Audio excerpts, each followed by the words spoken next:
Hello students, welcome to physics class of plus 1. We are doing chapter oscillations and today we are going to study about oscillations due to loaded spring and simple pendulum.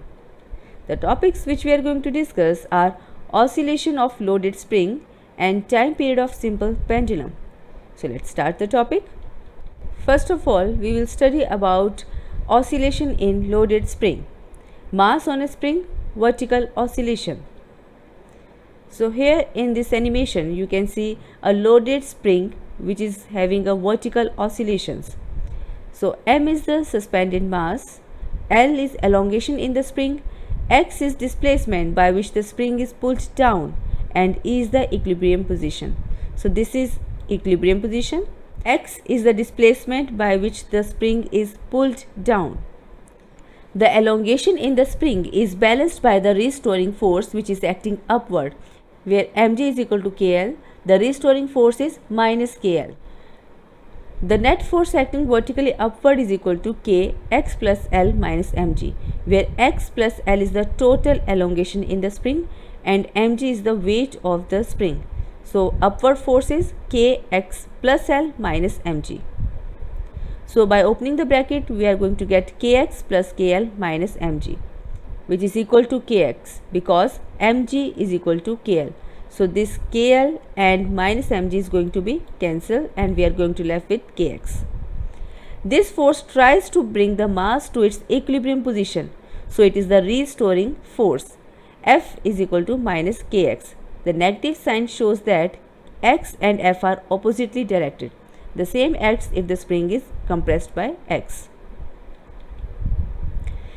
Now acceleration produced in the spring is equal to minus k upon m into x, where omega square is equal to k upon m. Also we know that time period is equal to 2 pi by omega. Putting this value of omega, which is under root km, we are going to get period of oscillation which is equal to 2 pi under root m divided by k. The equation for period is same whether the spring is horizontal or vertical. Thus the period is not affected by gravity.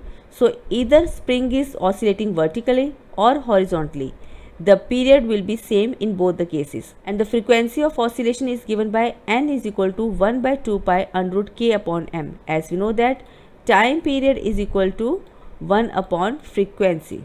So by taking reciprocal of time period, we can get the frequency of oscillation of loaded spring. From equation 1, we get k upon m is equal to g upon l. So frequency will become 1 by 2 pi under root g upon l, where g is the acceleration due to gravity and l is the elongation produced in the spring. So this is the frequency and time period of a loaded spring which is vibrating vertically. Next is simple pendulum.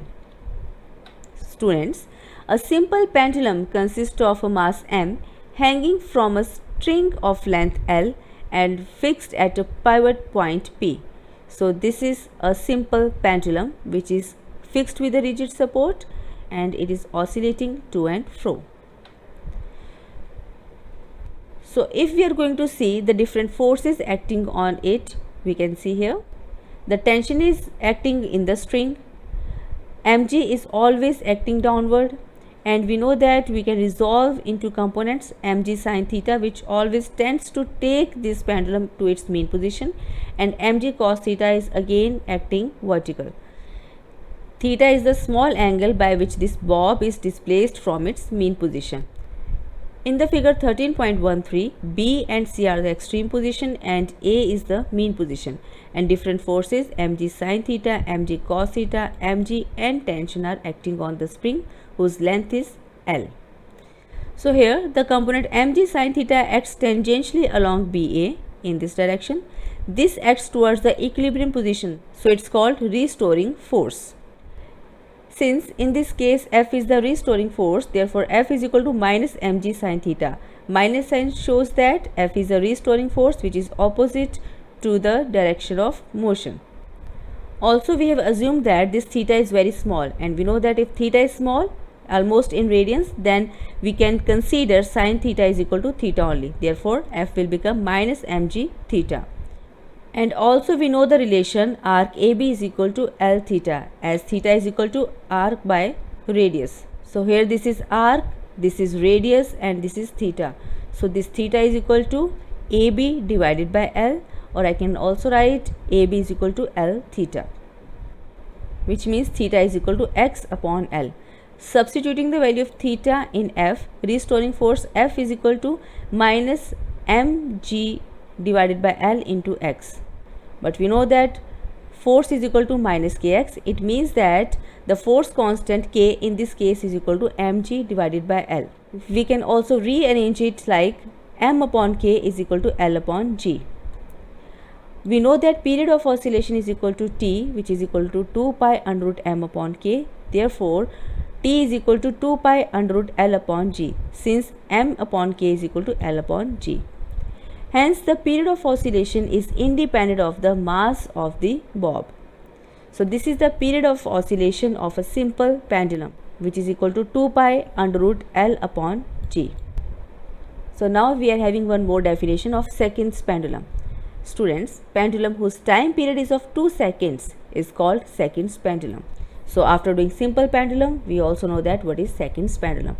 So, if the time period is 2 seconds, such pendulum is called seconds pendulum. So, we have studied that time period of simple pendulum is independent of mass, but it depends upon length and acceleration due to gravity at that place. So, now we are going to discuss some of the questions. Question number 1. What is simple pendulum? Define length of the pendulum. Question number 2. What is seconds pendulum? Question number 3. Derive expression for the period of oscillations of a simple pendulum. And the last question. Write down the expression for the period of oscillations of a mass attached to a vertical spring. That's the end of the topic. Thank you.